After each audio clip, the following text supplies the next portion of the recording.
The Rainy Day Trust is the only charity dedicated to helping people who work or have worked in the home improvement industry, both manufacturing and retail, which means builders merchants, DIY stores, garden centres and houseware retailers and suppliers in any role. Joanne Schofield works as a marketing assistant in a DIY supply business. She has a young daughter and has been treated recently for cancer.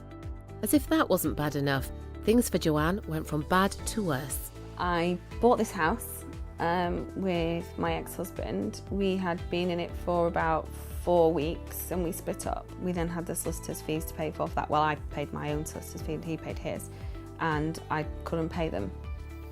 It worked out a ridiculous amount of money. It made me not able to concentrate at work because I was continually stressed and worried, because I went from we bought this with 2 incomes and his income was significantly larger than mine. I went from having all that disposable money to then doing it all on my own on a dramatically less income, but paying all the bills and everything on my own, and then trying to find another gigantic chunk of money at the same time. It stopped me from sleeping, because when I start worrying, then I don't sleep. So I was up in the night trying to figure out, well, where can I get a loan from, or who can lend me that much money, or can I sell something that I've got at home, or what can I continually just looked for answers all the time, whether I was at work or whether I was at home. It was a permanent feature, it was just there in my mind all the time. I applied to the Rainy Day Trust because work told me that they were a charity that worked in our industry. They provided me with an application form. It was only really small. Filled it all in, put only little things like my income and my outgoings and stuff on it, filled it all in and sent it back, and that was it. There wasn't really any more information that they needed or anything, so it was really easy to do. From when I did the initial inquiry and contacted them to getting the result and the money being paid for, it took maybe about a week, if that. It was a really simple, totally confidential process, because still nobody at work knows about it. They don't know anything. It made a massive difference, because instead of having to worry about, could I pay a solicitor, could I get the resolution to the problem, I paid them, they sorted it out.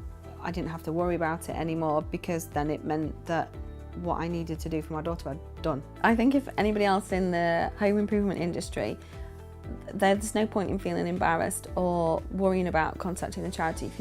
If they contact the Rainy Day Trust, then it's simple, it's easy, and they'll be able to help.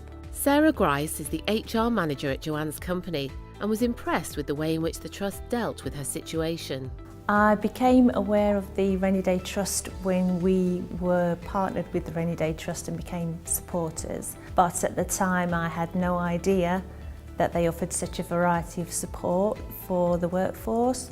The Trust have been able to help a number of our staff with financial issues, counselling and other support in other areas as well. As the HR officer, I have a duty of care for our members of staff, and it's great to be able to offer them the access to the benefits that the Trust offers. It helps strengthen the bond between the company and its employees, and it encourages loyalty from the staff as well. While providing grants to people who are in need, we offer so much more, including debt or housing advice, telephone counselling and free legal advice. In the long term, helping people to solve their own problems is a far more effective solution than just giving money. Sometimes a simple grant is all it takes, but problems can be complex, so we work to provide complex solutions. And remember, it isn't a handout, it's a leg up.